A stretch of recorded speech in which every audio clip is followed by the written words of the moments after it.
नमस्कार और आज की इस खास चर्चा में आप सबका स्वागत है। नमस्कार। आज हम भारतीय राजनीति के एक ऐसे अध्याय को समझने की कोशिश कर रहे हैं जो सिद्धांतों, विद्रोह और कई अप्रत्याशित मोड़ों से भरा हुआ है। सही। हम बात कर रहे हैं भारत के 8वें प्रधानमंत्री चंद्रशेखर की। बिल्कुल। हमारे पास जो जानकारी है वो अलग अलग स्रोतों से आई है, जैसे विकिपीडिया के कुछ हिस्से हैं, लोहिया टुडे का एक प्रकाशन है चंद्रशेखर पर, फिर जागरण जोश और न्यूज़ग्राम जैसे पोर्टल से उनकी जीवन की जानकारी, और ओपन इंडिया जैसे मंच से कुछ राजनीतिक विश्लेषण भी हैं। हाँ, और इन सबको मिलाकर हमारा मकसद यही है कि चंद्रशेखर के व्यक्तित्व को, उनके राजनीतिक सफर को थोड़ा और गहराई से समझें। उनके वो समाजवादी आदर्श क्या थे, हाँ, कांग्रेस में रहते हुए भी ये युवा तुर्क वाली छवि कैसे बनी, सही। और जो उनकी मशहूर पदयात्रा थी कन्याकुमारी से दिल्ली तक, उसका क्या महत्व था। और सबसे खास बात, सिर्फ 7 महीने प्रधानमंत्री रहे वो, लेकिन उन 7 महीनों में ऐसे कौन से फैसले लिए जिनका जिक्र आज तक होता है। हाँ, और ये भी कि सोचिए, महज 55 सांसदों के साथ कोई सत्ता के शिखर तक पहुंच जाए और फिर सिद्धांतों के लिए उसे छोड़ भी दे, ये सब कैसे हुआ? तो चलिए बिल्कुल शुरू से शुरू करते हैं। जी। चंद्रशेखर का जन्म हुआ 1 जुलाई 1927 को उत्तर प्रदेश का बलिया जिला। वहां एक छोटा सा गांव है इब्राहिम पट्टी।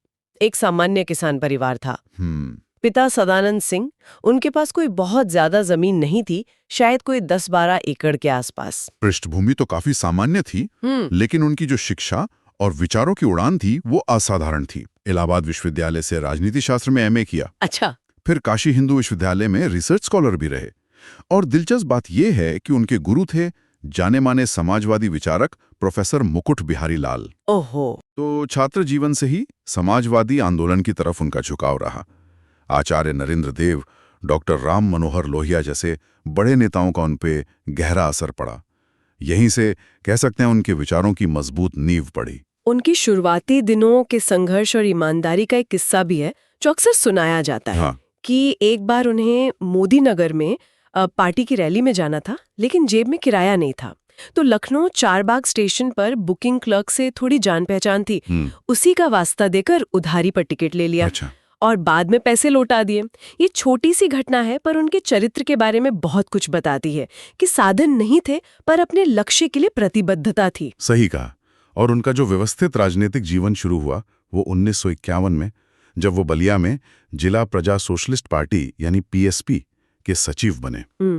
उनकी जो संगठन चलाने की क्षमता थी वो जल्दी ही पहचान ली गई, और 1955 आते आते वो उत्तर प्रदेश पीएसपी के महासचिव बन गए। अच्छा। कहते हैं कि आचार्य नरेंद्र देव ने ही उनकी प्रतिभा को पहचाना और उन्हें लखनऊ जाकर पार्टी का काम संभालने को कहा।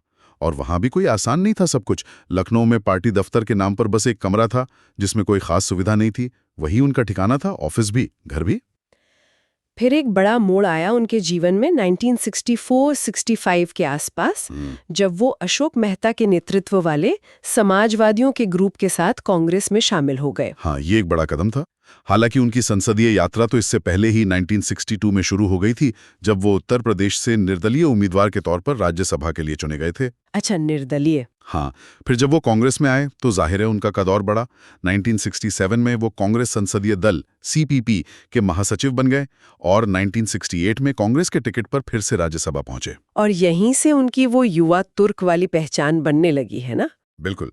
कांग्रेस के अंदर ही उन्होंने फिरोज गांधी, मोहन धारिया, रामधन जैसे कुछ और मुखर मतलब आवाज उठाने वाले नेताओं के साथ मिलकर एक तरह का अनौपचारिक समूह बनाया। इसे जिंजर ग्रुप कहा जाता था। Ginger group? हाँ, ये ग्रुप कांग्रेस की जो स्थापित नीतियां थीं या जो निहित स्वार्थ थे उन पर सवाल उठाने के लिए जाना जाता था, और ये ज्यादा समतावादी मतलब बराबरी वाली नीतियों की वकालत करते थे।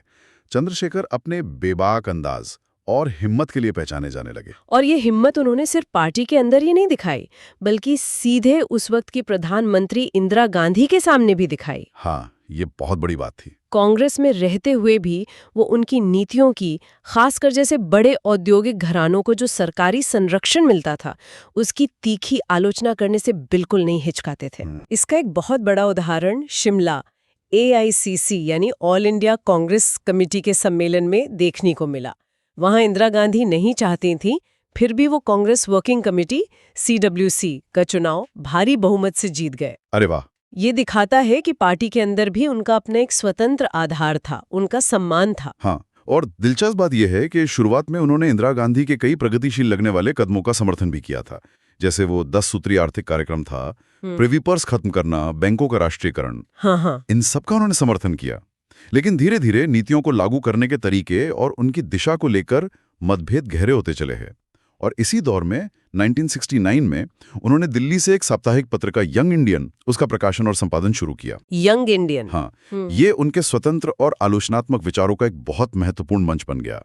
हालांकि बाद में आपातकाल के दौरान इसे बंद करना पड़ा, पर फरवरी 1989 में इसे फिर से शुरू भी किया गया था। अपने आपातकाल का जिक्र किया, और वो चंद्रशेखर के राजनीतिक जीवन का एक बहुत ही निर्णायक मोड़ था। बिल्कुल। उन्होंने 1975 में इंदिरा गांधी ने जो आपातकाल लगाया उसका जोरदार विरोध किया, और इसकी उन्हें भारी कीमत चुकानी पड़ी। बहुत भारी।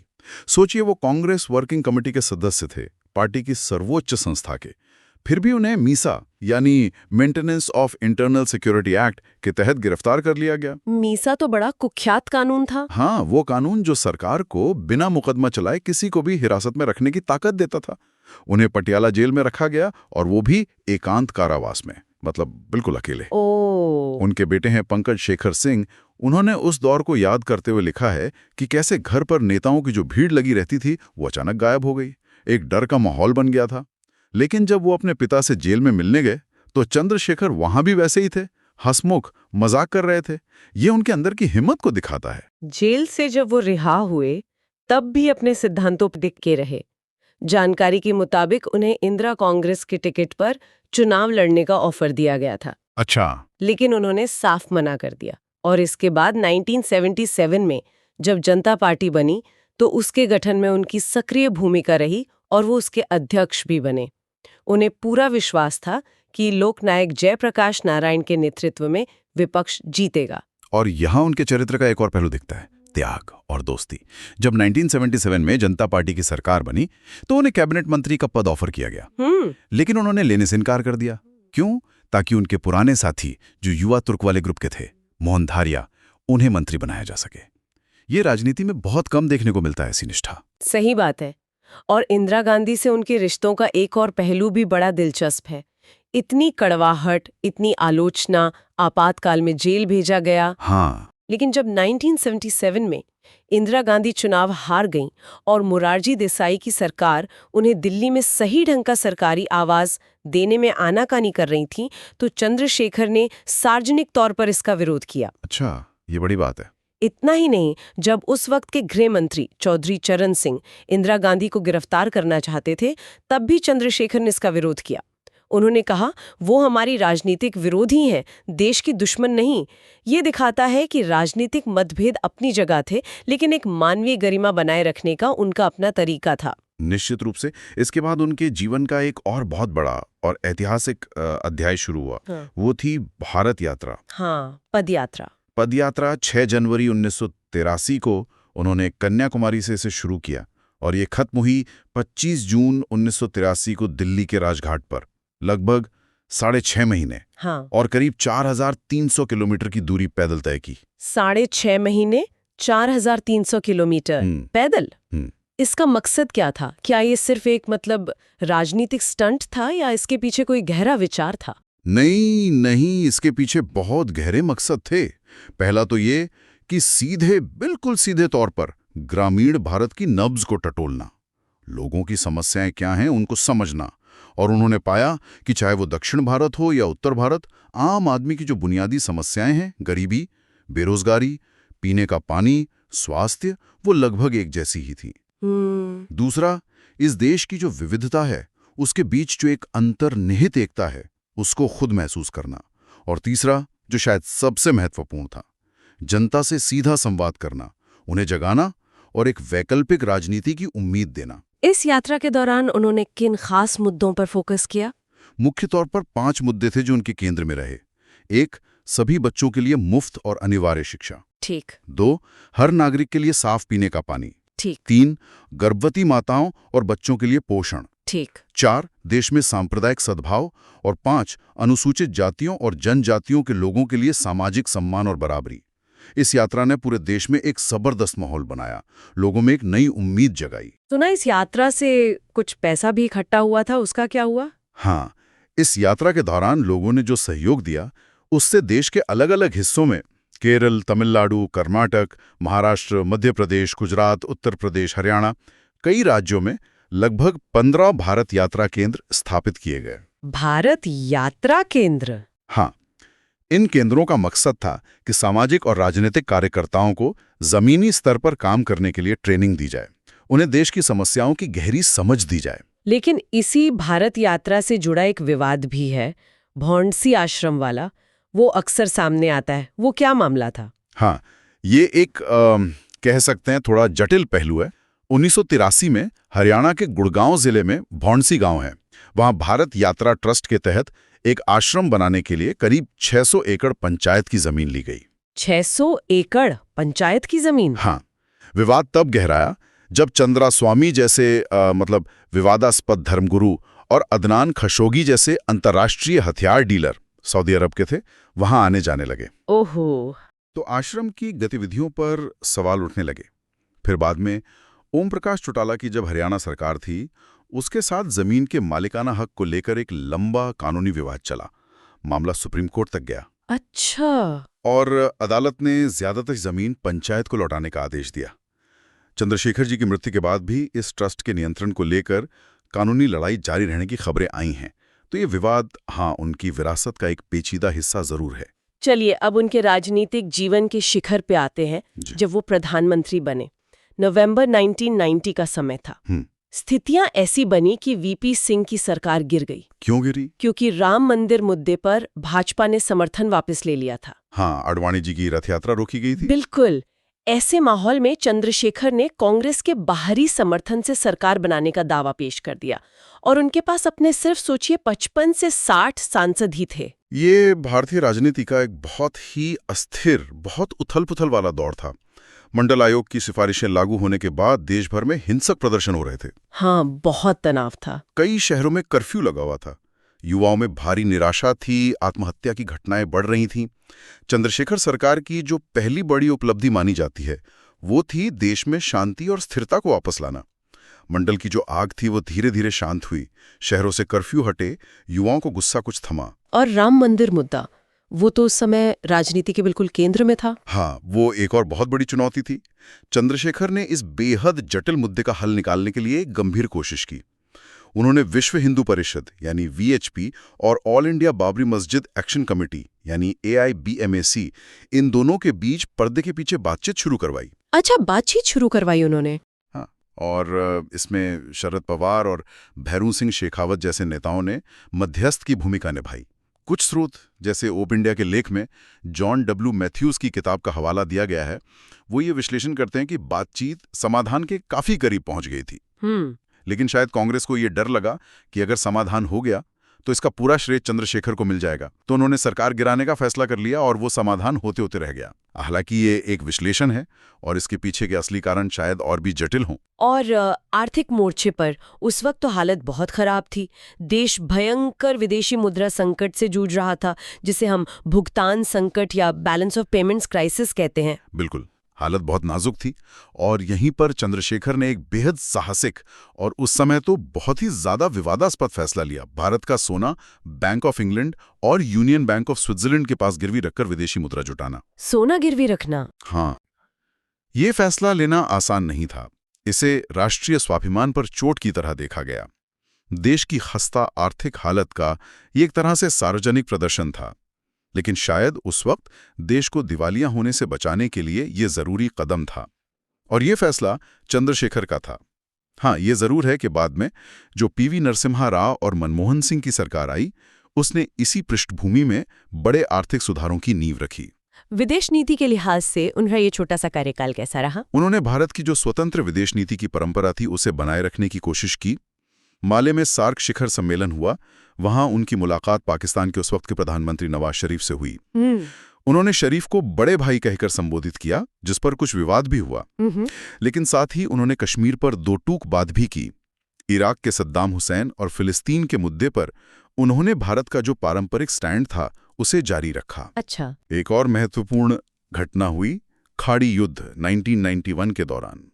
अमेरिकी लड़ाकू विमानों को भारत में ईंधन भरने की सुविधा पहले से दी जा रही थी, लेकिन जब देश के अंदर इसका राजनीतिक विरोध बहुत तेज हुआ तो चंद्रशेखर ने दबाव में आए बिना, लेकिन हाँ, घरेलू भावनाओं का सम्मान करते हुए इस सुविधा को बंद करने का फैसला लिया। ये उनकी स्वतंत्र निर्णय क्षमता को दिखाता है। और एक बात और आती है, सरदार पटेल को भारत रत्न दिलवाने में उनकी भूमिका। हाँ, ये भी एक दिलचस्प वाकया बताया जाता है। जब कांग्रेस पार्टी ने राजीव गांधी को मरणोपरांत भारत रत्न देने का प्रस्ताव रखा तो कहा जाता है कि चंद्रशेखर ने यह शर्त रखी कि ठीक है, लेकिन इसी के साथ सरदार वल्लभ भाई पटेल को भी भारत रत्न दिया जाना चाहिए। अच्छा। और उनकी ये बात मानी गई। ये उनकी, कह सकते हैं, मूल भाव की क्षमता और राष्ट्रीय नायकों के प्रति उनके सम्मान को दिखाता है। फिर राजीव गांधी की हत्या हुई, उसके बाद देश में जो तनाव का माहौल बना, उसमें भी प्रधानमंत्री के तौर पर उन्होंने शांति व्यवस्था बनाए रखने के लिए काफी दृढ़ता दिखाई। जैसे दिल्ली में जब हालात बिगड़ने लगे तो उन्होंने सख्त आदेश दिए काबू करने के। लेकिन फिर इतनी सारी चीजें हुई, फिर भी सिर्फ 7 महीने में ही उनकी सरकार क्यों गिर गई? उसका जो तात्कालिक कारण बना वो एक जासूसी विवाद था। जासूसी? हाँ, आरोप ये लगा कि हरियाणा पुलिस के 2 सिपाही राजीव गांधी के घर के बाहर जासूसी करते हुए पकड़े गए। कांग्रेस ने इसे बहुत बड़ा मुद्दा बना लिया, संसद का बहिष्कार शुरू कर दिया और सरकार से समर्थन वापस लेने की धमकी दे दी। चंद्रशेखर का मानना था कि यह सिर्फ एक बहाना है और कांग्रेस असल में सरकार पर अनुचित दबाव बना रही है। क्या कोई सुलह की कोशिश नहीं हुई? उनके एक मंत्री थे और करीबी सहयोगी डॉक्टर सुब्रमण्यम स्वामी। उन्होंने राजीव गांधी को मनाने की काफी कोशिश की, लेकिन बात नहीं बनी। चंद्रशेखर ने महसूस किया कि कांग्रेस एक तरह से उन्हें ब्लैकमेल कर रही है। ऐसे में उन्होंने सिद्धांतों और अपने आत्मसम्मान को सत्ता से ऊपर रखा। झुकने के बजाय उन्होंने इस्तीफा देने का फैसला किया। 6 मार्च 1991 को उन्होंने लोकसभा में बिना किसी कागज के एक बहुत ही प्रभावशाली और ऐतिहासिक भाषण दिया। बिना नोट्स के? हाँ, बिना नोट्स के। उसमें उन्होंने अपनी स्थिति साफ की और कहा कि उनकी सरकार किसी की कठपुतली बनकर काम नहीं कर सकती, और इसके साथ ही उन्होंने अपना इस्तीफा सौंप दिया। ये घटना उनके पूरे राजनीतिक दर्शन, उनके चरित्र को जैसे सामने रख देती है। उन्हें अक्सर विचारधारा की राजनीति का अंतिम प्रतीक भी कहा जाता है। बिल्कुल सही। उनकी जड़ें समाजवाद में की, लेकिन उन्होंने उसे भारतीय परिस्थितियों के हिसाब से ढालने की कोशिश की। वो हमेशा स्वदेशी समाधानों पर जोर देते थे, मतलब भारत की अपनी समस्याओं का हल भारत के अपने तरीके से निकाले जाएं। आर्थिक विचारों में वो बेलगाम निजीकरण के खिलाफ थे। वो मानते थे कि गरीबों और वंचितों के प्रति राज्य की सरकार की एक जिम्मेदारी है। उन्हें क्रोनी कैपिटलिज्म, यानी जो सांठ-गांठ वाला पूंजीवाद होता है, उस पर गहरा शक था। उन्होंने डंकल प्रस्तावों का भी विरोध किया था, जो बाद में WTO का आधार बने, और दूसरी अंतर्राष्ट्रीय संस्थाओं की शर्तों का भी, क्योंकि उन्हें लगता था कि ये भारत जैसे विकासशील देशों के हक में नहीं है। संसद में उनका रुतबा कैसा था? उन्हें तो बाद में भीष्म पितामह भी कहा जाने लगा। वो एक बेहतरीन सांसद थे, इसमें कोई शक नहीं। 1995 में उन्हें उत्कृष्ट सांसद पुरस्कार से सम्मानित भी किया गया था। अच्छा। संसद में जब वो बोलते थे तो उनके भाषण तथ्यों और तर्कों पर आधारित होते थे, और पूरा सदन, चाहे पक्ष हो या विपक्ष, उन्हें बहुत ध्यान से सुनता था। उनकी निष्पक्षता ऐसी थी कि कई बार बहुत जटिल और विवादित मामलों में उनकी मध्यस्थता को सभी पक्ष मान लेते थे। शायद इसी लंबे अनुभव, सम्मान और निष्पक्ष छवि की वजह से उन्हें बाद के सालों में संसद का भीष्म पितामह कहा जाने लगा। और एक व्यक्ति के तौर पर उनका स्वभाव कैसा था? सुनने में आता है बहुत बेबाक थे। बेहद निडर, स्पष्टवादी और बेबाक। जो मन में होता था वही जुबान पर। कई बार उनके शब्द थोड़े कठोर भी हो जाते थे, लेकिन उनमें कोई लाग लपेट या पाखंड नहीं होता था। और एक खास बात जो उनके संपर्क में आए ज्यादातर लोग बताते हैं, वो थी उनका सबके प्रति एक जैसा व्यवहार। सबके प्रति? हाँ, चाहे कोई बड़ा नेता हो या छोटा कार्यकर्ता, अमीर हो या गरीब, बड़ा अफसर हो या चपरासी, यहाँ तक कि कोई संत हो या कोई कथित अपराधी, वो सबसे एक ही तरह से मिलते थे। इस गुण की तारीफ तो उनके राजनीतिक विरोधी भी करते थे। दोस्तों के प्रति उनकी वफादारी की भी बड़ी चर्चा होती थी, खासकर तब जब उनके दोस्त किसी विवाद में घिर जाते थे। हाँ, ये उनका एक और परिभाषित करने वाला गुण था। चाहे वो धनबाद के कोयलांचल के बाहुबली नेता कहे जाने वाले सूरजदेव सिंह हों या कांग्रेस के नेता कल्पनाथ राय, जब ये लोग मुश्किलों में फंसे या विवादों में घिरे तो चंद्रशेखर ने सार्वजनिक रूप से उनका साथ नहीं छोड़ा। यहां तक कि जेल में भी उनसे मिलने गए। अच्छा? इस वजह से उनकी आलोचना भी खूब हुई, लेकिन वो इसे दोस्ती निभाने का अपना तरीका मानते थे। उनकी जीवन शैली कैसी थी? पहनावा, भाषा? बेहद सादा, ज्यादातर धोती कुर्ता और ऊपर से बंद गले का कोट पहनते थे। विदेश यात्राओं पर भी वो अपनी इसी भारतीय पोशाक में ही जाते थे। अच्छा। उन्हें हिंदी और अपनी मातृभाषा भोजपुरी में बात करना ज्यादा पसंद था। उनमें दिखावा या अहंकार बिल्कुल नहीं था। नेतृत्व पर उनका विचार था कि नेता तो वो है जो गांधी जी की तरह लोगों को प्रेरित कर सके। वो अक्सर कहते थे कि अगर सिद्धांतों पर समझौता करना पड़े तो इससे अच्छा है कि अकेले चलो। दूसरे बड़े नेताओं से उनके रिश्ते कैसे थे? जैसे अटल जी के बारे में कुछ कहा जाता है? हाँ, अटल बिहारी वाजपेयी उन्हें अपना गुरु मानते थे, जबकि शंकर शेखर उम्र में वाजपेयी जी से छोटे थे। अरे! ये उनके व्यक्तित्व और उनकी राजनीतिक समझ के प्रति वाजपेयी जी के सम्मान को दिखाता है। इंदिरा गांधी का हमने जिक्र किया ही, वो उनकी हिम्मत और प्रतिभा का सम्मान तो करती थी, लेकिन चंद्रशेखर की जो स्वतंत्र सोच थी, जो विद्रोही स्वभाव था, उसके कारण उन्हें कभी पूरी तरह से कंट्रोल नहीं कर पाई। और एक और खास बात, उन्होंने कभी अपने परिवार को, खासकर अपने बेटों को, राजनीति में आगे बढ़ाने की कोशिश नहीं की, जो भारतीय राजनीति में आज भी काफी दुर्लभ है। हाँ, ये तो है। एक मशहूर किस्सा है कि जब उनके बेटे ने पूछा कि आप मेरे लिए क्या छोड़ के जा रहे हैं, तो उन्होंने जवाब दिया, मैं तुम्हें अपना नाम देकर जा रहा हूं। वाह! प्रधानमंत्री पद से हटने के बाद भी वो राजनीति में सक्रिय रहे। हाँ बिल्कुल, वो आजीवन सांसद रहे और संसद में महत्वपूर्ण मुद्दों पर अपनी बेबाक राय रखते रहे। उन्होंने कारगिल घुसपैठ के समय सरकार की रणनीति पर सवाल उठाए थे। देश में जो बढ़ती क्षेत्रीय असमानता थी, उस पर चिंता जाहिर की। जब वो तहलका स्ट्रिंग ऑपरेशन हुआ था, तो उन्होंने उस तरीके पर और मीडिया कवरेज पर टिप्पणी करते हुए उसे सदन की गरिमा के खिलाफ बताया था। तो अंत में, अगर हम चंद्रशेखर की विरासत को समेटना चाहें, तो उसे किस तरह से समझ सकते हैं? देखिए, मुख्य रूप से तो उन्हें एक ऐसे सिद्धांतवादी नेता के रूप में याद किया जाता है जिन्होंने सत्ता और पद के लिए कभी अपने मूल्यों, अपने विश्वासों से समझौता नहीं किया। उनकी वो जो भारत यात्रा थी, वो आज भी जमीनी राजनीति और जनता से जुड़ने की एक मिसाल मानी जाती है।